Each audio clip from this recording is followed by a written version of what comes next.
Figure drawing करने के लिए एनाटॉमी सीखना कंपलसरी है, ये जो मिथ है इसको हमने तोड़ा था इस वीडियो के पहले पार्ट में, और उसमें हमने बहुत सारी और भी बातों पे बात किया था। तो अगर आपने पहला पार्ट नहीं देखा है तो उसका लिंक डिस्क्रिप्शन में अवेलेबल है, तो इस वीडियो के पहले पार्ट को जरूर देखिए, उसके बाद इस वीडियो को कंटिन्यू कीजिए। इस वीडियो में हम बात करेंगे कि किस तरीके से एक फिगर ड्राइंग को जब हमने कंप्लीट कर लिया पहले पार्ट में, उसको हम वॉल्यूम देते हैं। और वॉल्यूम का मतलब क्या होता है? फॉर एग्जाम्पल, यहाँ पे मैं आपको कुछ एग्जांपल दिखाता हूँ। फॉर एग्जांपल ये ईयरपॉड का एक जो शेयर केस है, ठीक है, इसकी ड्राइंग अगर हम बनाते हैं तो एक होती है आउटलाइन बनाना, कि हमने इसका जो बाहरी ढांचा है उसकी आउटलाइन बनाई, जो शेप है उसकी आउटलाइन बनाई। वॉल्यूम का मतलब क्या होता है? वॉल्यूम का मतलब कि ये एहसास कराना कि इसका एक वजन है, इसमें भी एक 3D एहसास है, क्योंकि रियल लाइफ में जो भी हम रियल लाइफ में चीजें देख रहे हैं वो 3D है। ये सिर्फ आउटलाइन नहीं है, ये चेहरा सिर्फ आउटलाइन नहीं है, इसमें वॉल्यूम है। ओके, ये नाक एक 3D शेप में है। ओके, हर चीज का एक वजन है। तो ये फील हम पेंटिंग में कैसे दिलाते हैं? वॉल्यूम देके। और वॉल्यूम कैसे आता है? वैल्यूज के थ्रू। ओके, वैल्यूज की कौन सी चीज कितनी डार्क है, कितनी लाइट है, इन सब चीजों को जब हम सही ढंग से रिप्रेजेंट करते हैं तो उस सब्जेक्ट में जो भी हम बना रहे हैं उसमें वॉल्यूम फील होता है। तो ये वर्ड आप नोट जरूर करना, एक बार कमेंट सेक्शन में भी लिखना और अपनी डायरी में भी लिखना, ताकि ये सारे शब्द जो मैं बोल रहा हूं इन शब्द के ऊपर आप और रिसर्च कर सको और अपनी नॉलेज को और ज्यादा डीप कर सको आर्ट की फील्ड में। तो वॉल्यूम एक बहुत ही इंपॉर्टेंट शब्द है आर्ट की फील्ड में। किसी भी चीज को एक विजुअली फील करवाना, किसी भी पेंटिंग में ये विजुअल फील देना कि उसका वजन है, उसका एक रियल लाइफ में वो एग्जिस्ट करती है, उसका एक 3D फील है, उस चीज को वॉल्यूम कहते हैं। उसको आप डीप में रिसर्च कर पाओ, इसलिए इसको लिखना जरूर। अब वॉल्यूम देते कैसे हैं? वैल्यूज के थ्रू। वैल्यूज भी आप जरूर नोट डाउन करो, कमेंट में भी, अपनी डायरी में भी। वैल्यूज का मतलब होता है कोई सी चीज कितनी डार्क है या कितनी लाइट है। क्योंकि देखो, पेंट तो बहुत बाद में आए, कलर तो बहुत बाद में आया, उससे पहले ये चीज आई कि कोई चीज डार्क कितनी है, लाइट कितनी है। क्योंकि अगर ये स्क्रीन को, अभी मैं ये स्क्रीन आपको कलरफुल दिख रहा है सब कुछ, अभी इसको ब्लैक एंड व्हाइट भी कर देते हैं, हो गया ब्लैक एंड व्हाइट। अब इस ब्लैक एंड व्हाइट में भी आपको सब चीज जैसे पहले कलर में दिख रहा था अभी भी वैसे ही दिख रहा है, बस कलर मिसिंग है। लेकिन आपको समझ में आ रहा है कि मैं जैसे दिख रहा हूं। ओके, जो चीज समझ में आ रही थी, मेरे बैकग्राउंड, मेरा जो भी आसपास का सीन है, वो जैसे कलर में भी दिख रहा था, ब्लैक एंड व्हाइट में भी आप एग्जैक्ट समझ पा रहे हो। ब्लैक एंड व्हाइट में भी आप समझ पा रहे हो कि नोज ऐसा ही है, इसमें भी एक 3D फॉर्म है। ओके, बाल कैसे हैं, वो हर एक चीज आप ब्लैक एंड व्हाइट में भी समझ पा रहे हो। अब वापस कलर में आते हैं, ठीक है, कलरफुल हो गया सब चीज, अब इसमें भी आप समझ पा रहे हो। तो कलर का इंपॉर्टेंस उतना नहीं होता, ये चीज आप समझो। ब्लैक एंड व्हाइट में अगर हम डार्क और लाइट, डार्कनेस और लाइटनेस, जहां पे जितनी डार्क होनी चाहिए, जहां पे जितनी लाइटनेस होनी चाहिए, अगर वो सही है, तब जाके कलर ऐड करके हम खूबसूरती ऐड करते हैं। अदरवाइज कलर का उतना कोई रोल नहीं होता है आर्ट की फील्ड में। जब तक आपके वैल्यूज स्ट्रांग नहीं है, आपके बेस स्ट्रांग नहीं है, आपके प्रिंसिपल स्ट्रांग नहीं है, तब तक कलर का रोल नहीं आता है। तो ये कुछ बेसिक बातें हैं जो बिगिनर्स को समझनी बहुत जरूरी है। अब इसी के साथ शुरू करते हैं आज का हमारा पार्ट 2। हम ऐड करेंगे हमारे फिगर ड्राइंग, जिसको हमने अधूरा छोड़ा था, उसमें वॉल्यूम ऐड करेंगे, वैल्यूज ऐड करेंगे। शुरू करते हैं आज का ये लेसन। तो यहाँ पे हम शेडिंग शुरू करते हैं। शेडिंग वर्ड से थोड़ा कॉम्प्लिकेशन, थोड़ा क्रिटिकल वर्ड है। ज़्यादा अच्छा वर्ड मेरे को वैल्यूज लगता है। शेडिंग तो इसलिए भी बोलते हैं क्योंकि हम शेड कर रहे हैं, एक शेड का मतलब थोड़ी डार्कनेस ऐड कर रहे हैं। लेकिन वैल्यूज शब्द ज़्यादा सही है शेडिंग शब्द की तुलना में, क्योंकि शेडिंग सिर्फ एक एक पार्ट को दर्शाता है कि हम डार्कनेस ऐड कर रहे हैं।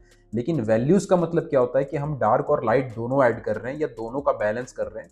तो इसीलिए वैल्यूज अगर वर्ड आप ज्यादा इस्तेमाल करोगे, शेडिंग वर्ड इसलिए ज्यादा इस्तेमाल होता है क्योंकि ज्यादातर लोग इसी वर्ड को ही सुनते आए बचपन से कि अरे सर ड्राइंग कर लिए, चलो शेडिंग करते हैं। अरे सर ड्राइंग ड्राइंग कंपटीशन है, ड्राइंग करेंगे उसके बाद शेडिंग करेंगे। अरे सर ड्राइंग कर लिए, शेडिंग सिखा दो। Shading shading shading, values word बहुत कम सुनने में आता है। और क्योंकि जब आप सीरियस होते हो आर्ट की फील्ड में और आगे ग्रो करना चाहते हो, तो आपको वैल्यूज वर्ड से ज़्यादा कनेक्शन बनाना पड़ेगा। जैसे बचपन में हम सुनते थे कि सूरज घूमता है, पृथ्वी वहीं रहती है, सूरज उगता है, सूरज डूबता है। लेकिन रियल में हमें पता चला जब बड़े होते हैं कि सूरज वहीं है, पृथ्वी घूम रही है। वैसे ही आर्ट में भी जब आप बड़े होते हो और समझते हो, आर्ट को सीरियसली लेते हो, तो आप समझते हो कि शेडिंग और ये सारी चीज़ें कि कलर से सब कुछ हो जाता है, ये सब बचकानी बातें थोड़ी सी लगती हैं। उसके बाद आप समझते हो कि वैल्यूज़, असली खेल वैल्यूज़ में छुपा है। और वैल्यूज़ का मतलब होता है डार्कनेस और लाइटनेस, कि कौन सी चीज़ कितनी डार्क करे, कितनी लाइट करे। फिर आप ये नहीं पूछते हो कि पेंसिल की लीड कौन सी है, एचबी है कि 2बी है कि 4बी है, कि 2H है कि 4H है, ये सब पूछना आप छोड़ देते हो। फिर आप ये पूछना छोड़ देते हो कि पेंसिल कौन सी है। फिर आप ये पूछते हो कि वैल्यूज़ को कैसे सीखें, और वैल्यूज़ को सीखने के लिए आपको डार्कनेस और लाइटनेस को स्टडी करना पड़ेगा, ऑब्जर्व करना पड़ेगा। और यहाँ पे कोई भी एनाटॉमिकल स्किल मैं नहीं इस्तेमाल कर रहा हूँ। जैसे कि टॉपिक हमने लिया है कि ड्रॉ फिगर विदाउट एनाटॉमी, तो विदाउट एनाटॉमी यहाँ पे हम फिगर बना रहे हैं। फिगर बनाने के बाद हम उसमें जो वैल्यूज ऐड भी कर रहे हैं, डार्कनेस और लाइटनेस, जस्ट अपनी वैल्यूज की नॉलेज के बेसिस पे कि कोई चीज को डार्क कितना करना है, कितना लाइट छोड़ना है, ये जो नॉलेज है, ठीक है, ये जो नॉलेज है कि कोई चीज को, ये बात को ध्यान से सुनना, ये जो नॉलेज है कि कोई चीज को कितना डार्क करना है, कितना लाइट करना है, उसी नॉलेज के बेसिस पे ही मैं यहाँ पे इस फिगर में वैल्यूज ऐड कर रहा हूं। कोई एनाटॉमी वाली नॉलेज मेरे पास नहीं है, एनाटॉमी, डीप एनाटॉमी मैंने नहीं सीखी है, या डीप एनाटॉमी के बेसिस पे यहाँ पे मैं कोई चीज नहीं कर रहा हूं। ये सब आप सबको मैं समझा इसलिए रहा हूं ताकि आप लोग कॉन्फिडेंट फील करो, आप लोग थोड़ा सा गलत मानसिकता से भी बाहर निकलो कि इस फिगर के लिए कुछ नया कुछ सीखना पड़ता है, कुछ नए तरीके का नॉलेज लेना पड़ता है। नहीं, जो आपकी बेस फंडामेंटल है उसी को आपको और ज़्यादा स्ट्रॉन्ग करना पड़ेगा। जो आपको पहले से आपने जितना बचपन से समझा है उसी को ही और कई गुना उसके ऊपर काम कर करके उसको इम्प्रूव करना पड़ेगा। आपको कुछ नया सीखने की या कुछ अनोखा सीखने की ज़रूरत बिल्कुल भी नहीं है। ये वही वैल्यूज की नॉलेज है जिसके बेसिस पे मैं कोई स्टिल लाइफ बनाता, कोई फल फूल, सीनरी, लैंडस्केप, या कुछ भी सब्जेक्ट, पोर्ट्रेट, कुछ भी बनाता, इसी वैल्यूज की नॉलेज के दम पे ही। और वही वैल्यूज की नॉलेज को जब हम फिगर पे इस्तेमाल करते हैं तो बिना एनाटॉमी को सीखे हम फिगर ड्राइंग भी बना लेते हैं। अब यहाँ पे जो मैं शेड कर रहा हूं, आप देख सकते हो कि मैं लाइट फैमिली और शेडो फैमिली को पहले मैंने क्लियर किया कि यहाँ यहाँ परछाई आ रही है तो इसको थोड़ा डार्क रखेंगे, यहाँ यहाँ लाइट आ रहा है तो इसको लाइट रखेंगे। बस ये बेसिक अंडरस्टैंडिंग है। यहाँ पे फिगर है कि पोर्ट्रेट है, इससे मायने, इससे फर्क नहीं पड़ता है। लोग जब तक इन बातों को नहीं समझेंगे आर्ट में इंप्रूवमेंट नहीं आ सकती। और वो कंफ्यूजन में जबरदस्ती इधर उधर लाखों रुपए लोग खर्च करते हैं कॉलेज में, इधर उधर, और ये बेसिक बेसिक बातें तब भी नहीं सीख पाते हैं। तो बहुत बुरा लगता है कि जब वो लाखों रुपए कॉलेज में लगा देते हैं, हजारों रुपए के मटेरियल्स खरीद लेते हैं, कई हजार रुपए के अलग अलग कोर्सेस या अलग अलग ट्रेनिंग्स लेते हैं, लेकिन बेसिक चीज को सीखने से वो डर जाते हैं। जब सीखने की बारी आती है, प्रॉब्लम ये नहीं है कि आप कोर्स खरीदो, प्रॉब्लम ये नहीं है कि आप कॉलेज जाओ, प्रॉब्लम ये नहीं कि आप मटेरियल खरीदो, प्रॉब्लम ये है कि जब आप फालतू की चीजें खरीद लेते हो जो आपको जरूरत नहीं है। फॉर एग्जाम्पल, अगर कोई बेसिक, जिसकी फंडामेंटल्स क्लियर नहीं है, जिसकी ड्राइंग क्लियर नहीं है, अगर वो बोलेगा कि मुझे पोस्टर कलर सीखना है, अगर वो बोलेगा कि मुझे कार्टून्स बनाने सीखने हैं, अगर वो बोलेगा कि मुझे एनाटॉमी सीखनी है और उसकी बेसिक ड्राइंग स्ट्रांग नहीं है, तो उसको, उसका सीखने का इच्छा है, उस बात की मैं कदर करता हूं कि वो पर्सन सीखना चाहता है। लेकिन क्योंकि वो जंप कर रहा है, क्योंकि वो बेसिक चीज सीखने से पहले डायरेक्टली आगे की चीज या बहुत बात की चीज को ट्राई कर रहा है, या ऐसी चीज को ट्राई कर रहा है जो उसके काम नहीं भी आएगी। क्योंकि फॉर एग्जाम्पल, अगर मैं बेसिक मेरे क्लियर्स हैं, बेसिक फंडामेंटल मेरे स्ट्रांग है, तो उस स्ट्रांग बेसिक के दम पे मैं प्रोफेशनली आर्ट की फील्ड में जा सकता हूं। लेकिन अगर मेरे बेसिक क्लियर नहीं है और मेरा गोल है कि मैं प्रोफेशनली आर्टिस्ट बनूं, लेकिन मेरा मन है कि मैं पोस्टर कलर या कोई ऐसा कलर सीखूं जिसका दूर दूर तक कोई कनेक्शन नहीं है मेरे बेस को स्ट्रांग करने से, तो मैं सीख भी लूंगा तो मेरा पहली बात कि आर्टवर्क इंप्रूव नहीं होगा, दूसरा वो मुझे प्रोफेशनल बनने में हेल्प नहीं करेगा। तो कहीं से भी ये कनेक्शन नहीं बनता। और ये सारे कंफ्यूजन हमारी सोसाइटी में इसलिए भी चल रहे हैं क्योंकि कोई बेसिक चीज़ों पे, कोई इंपॉर्टेंट चीज़ों पे बहुत ज़्यादा बात नहीं होती है, क्योंकि ये सारे फंडामेंटल वाली बातें थोड़ी बोरिंग हो जाती है, थोड़ी सी इंसान इसमें ऐसा हो जाता है कि अरे यार ये तो ऐसी है ड्राइंग, प्रिंसिपल्स ये बहुत ज़्यादा है, तो हम लोग कर ही रहे हैं, कुछ नया सीखते हैं ना, कुछ कुछ हटके सीखते हैं, कुछ क्रिएटिव, कुछ हाइपर रियलिज्म, कुछ फोटो रियलिज्म, ऐसा कुछ शब्द आता है ना एकदम दमदार अलग सा, तो एकदम आदमी अट्रैक्ट हो जाता है। और उस अट्रैक्शन के चक्कर में बाद में फिर उसको पछतावा होता है कि नहीं यार, पहले बेस को क्लियर करना था। तो इसी सब मिथ को तोड़ने के लिए मैं ये सारे चैप्टर को बनाने की कोशिश कर रहा हूँ,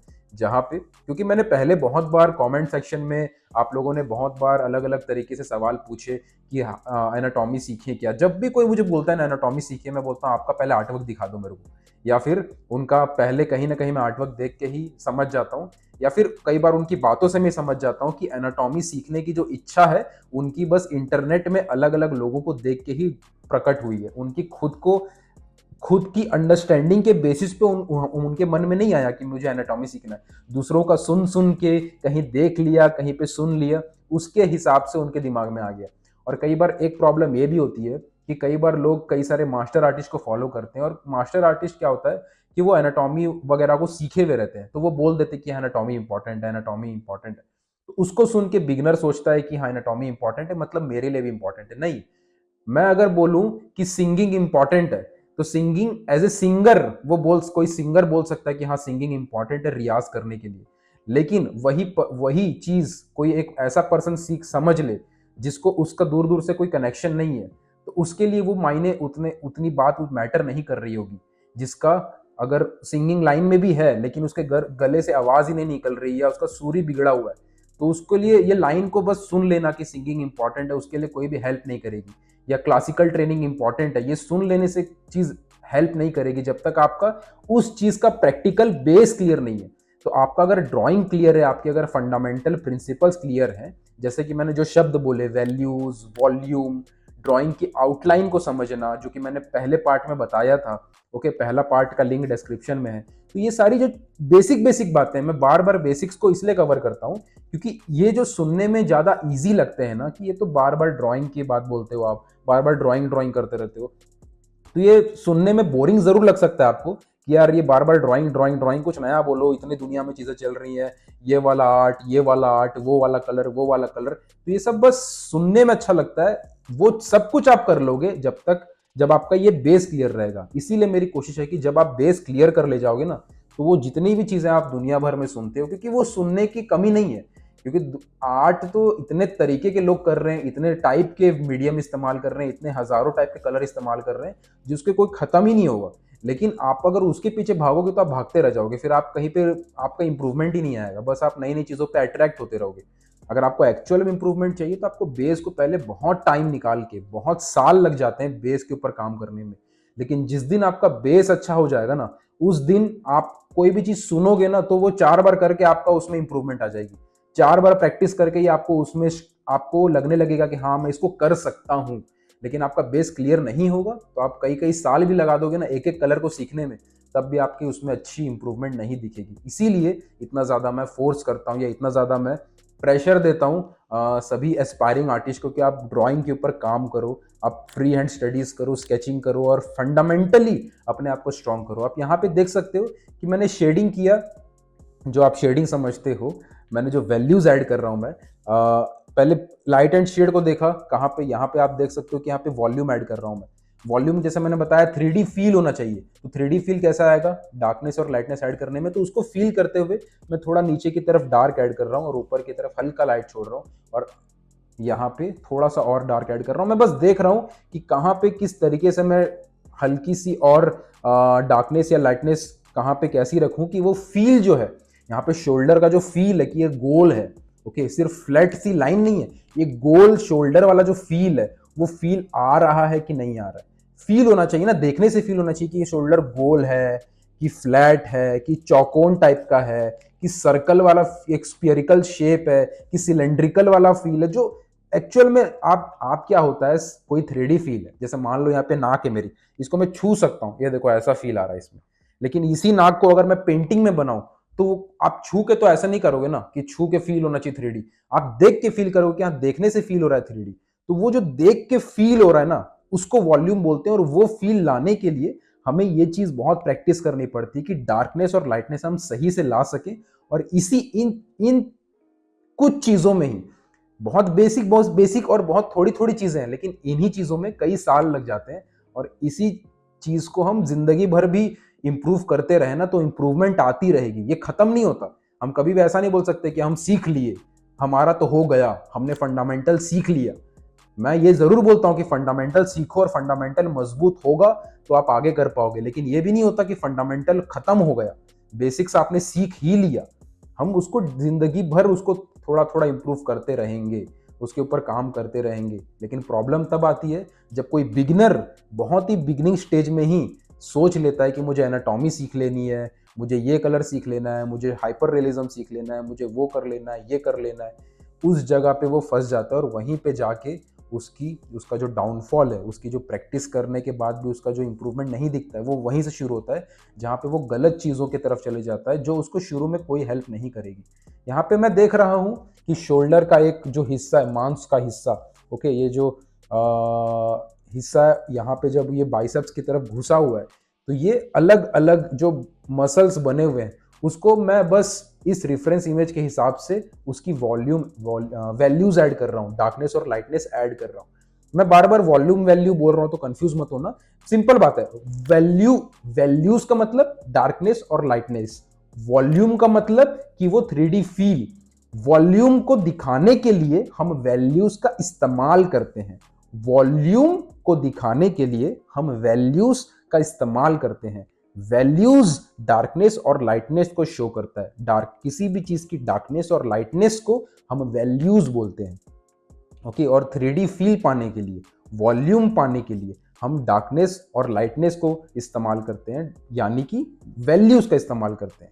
ये आपको थोड़ा, अगर आप बहुत बिगिनिंग में सुन रहे हो, पहली बार सुन रहे हो ये सब वर्ड, तो कंफ्यूजन होगा, कोई बात नहीं। हर दुनिया में हर आदमी कुछ भी नया सीखता है तो कंफ्यूज होके ही सीखता है, तो कंफ्यूजन होना भी चाहिए। कंफ्यूजन नहीं हो रहा है, आप बोल रहे हो पहली बार में ही सब समझ गया, मतलब आप अपने आप को झूठ बोल रहे हो, तो कंफ्यूजन होना अच्छी बात है। कंफ्यूज होगे तभी बार बार अपने आप को बोलोगे कि मुझे अभी और अच्छे से क्लियर करना है। तो इसीलिए जब तक 100% पानी की तरह बात क्लियर ना हो, ये बात एक्सेप्ट भी करना जरूरी है कि मैं कंफ्यूज्ड हूं, ताकि आपको वो समझ में आए कि आपको उसमें और ज्यादा क्लैरिटी लाने की जरूरत है। कई सारे लोग बोल देते हैं कि हाँ सर समझ गए समझ गए, बहुत सारे स्टूडेंट्स को मैंने देखा है कि हम बोलते हैं हाँ सर समझ गए समझ गए, फिर बाद में जब वही सवाल वापस से घूम फिर के आता, बोलते रहे समझ नहीं आ रहा। तो वही बोलता है कि जब वो लोग पहले ओवर कॉन्फिडेंस दिखा देते हैं, इसलिए थोड़ा बेवकूफ़ जैसा रहना भी ज़रूरी है, ये सोच के कि मुझे नहीं आ रहा है, मुझे और ज़्यादा सीखने की ज़रूरत है, मुझे और ज़्यादा क्लियर करने की ज़रूरत है। और इसीलिए बहुत ज़रूरी है कि आप फंडामेंटली जितनी भी चीज़ें जो आपको फंडामेंटल लेवल पे स्ट्रॉन्ग करें, उस पर आप काम करो। और यहाँ पे आप, जब मैंने वैल्यूज ऐड किया तो आप देख सकते हो कि मसल्स जो फिगर है उसका फील आ रहा है, और यहाँ पे कोई भी एनाटॉमिकल नॉलेज यहाँ पे इस्तेमाल नहीं हुई है, तो जिसके थ्रू मैं यहाँ पे आपको ये प्रूफ करने की कोशिश कर रहा हूँ, यहाँ पे आपको प्रैक्टिकली दिखाने की कोशिश कर रहा हूँ कि आपको एनाटॉमी सीखने के लिए, एनाटॉमी सीख के ही फिगर ड्राइंग बनाए, ऐसा जरूरी नहीं है। फिगर ड्राइंग, ड्राइंग के बेसिस पे आपके प्रिंसिपल्स, आपके जो वैल्यूज हैं, वॉल्यूम है, जो बेसिक बातें, उसके बेसिस पे ही फिगर बनाया जा सकता है। और मैं इसलिए बोल रहा हूं क्योंकि शुरू में आप एनाटॉमी से पहले ये सारी चीजें क्लियर कर लो, क्योंकि ये क्लियर कर लोगे तो आप बना सकते हो फिगर। उसके बाद ये सारे जो आपके वर्ड्स है ना, एनाटॉमी और भी अलग अलग कलर, वो बाद में आप कर लोगे, उसको बाद के लिए छोड़ दो, पहले फंडामेंटल क्लियर करो, क्योंकि ये कर लोगे तो आप प्रोफेशनली भी फील्ड में जा सकते हो और बहुत ही क्लियर कट सारे काम कर सकते हो आर्ट में, जो जो चाहिए प्रैक्टिकली। बाद में आप अपने आप को अपग्रेड करने के लिए नई नई चीजें जरूर सीख सकते हो, सीखने की कोई लिमिट नहीं है, आप जितना चाहो जिंदगी भर सीखना तो खुला रहेगा, सीखते रहो, आगे बढ़ते रहो, लेकिन पहले फंडामेंटल को क्लियर करो। और इसी बात को प्रूव करने के लिए मैंने यहाँ पे ये चीज़ों को इसके ऊपर लेसन बनाया। आई होप कि आपको अच्छा लगा हो, कमेंट सेक्शन में ज़रूर बताइएगा। हल्का फुल्का यहाँ पे नीडेड इरेजर का इस्तेमाल, और यहाँ पे हमने एक बेसिक रफ स्केच कंप्लीट किया। तो आई होप कि आपको ये लेसन अच्छा लगा हो। इस वीडियो को, इस लेसन को शेयर ज़रूर करना, मैं इसलिए कह रहा हूँ क्योंकि ये इस टाइप के लेसन के शेयर होने का चांस बहुत कम होता है, जहाँ पे एक एक्टर, एक हीरो, एक हीरोइन की वीडियो, एक फोटो बन रही होती है ना, या फिर जहाँ पे थोड़ी मिर्च मसाला वाली वीडियो बन रही होती है, उसको शेयर करने का चांस ज़्यादा होता है। लेकिन मुझे वो सारे वीडियोस बनाने में मज़ा नहीं आता, क्योंकि उन वीडियो से किसी की हेल्प नहीं होती है, उसमें बस मज़ा आता है, व्यूज़ मिल जाते हैं, वो बात अलग है। लेकिन जब कोई ऐसी चीज़ जो एस्पायरिंग आर्ट लवर्स, जो इस फील्ड में एक्चुअल में सीरियसली काम करना चाहते हैं, उनको हेल्प कर सके, तो वो वीडियो जब मैं बनाने की कोशिश करता हूँ तो मैं आपसे एक उम्मीद करता हूँ कि आप इसको शेयर ज़रूर करेंगे और आर्ट लवर्स तक इन सब बातों को पहुंचाने की ज़रूर कोशिश करेंगे जो इन सब मिथ से गुजर रहे हैं कि क्या क्या और भी नई नई चीज़ें सीखनी पड़ती हैं। आपको फंडामेंटल पे काम करना है और इसकी इंपॉर्टेंस को समझाने के लिए मैंने ये सारे लेसन्स बनाए हैं। तो आप ज़रूर इसको शेयर करें, कमेंट सेक्शन में ज़रूर लिखिएगा कि ये सारे चैप्टर्स, ये सारे लेसन्स जो आपको, अगर आपको अच्छे लगते हैं कि नहीं, समझ में आ रहे हैं कि नहीं, क्योंकि आप बताते हो तभी मुझे क्लियर होता है कि ये सारे चीज़ें आप तक पहुंच रही है जो मैं पहुंचाना चाह रहा हूं। तो मिलेंगे आने वाले लेसन में। Till then keep creating, keep learning, keep growing. Take care, love you all.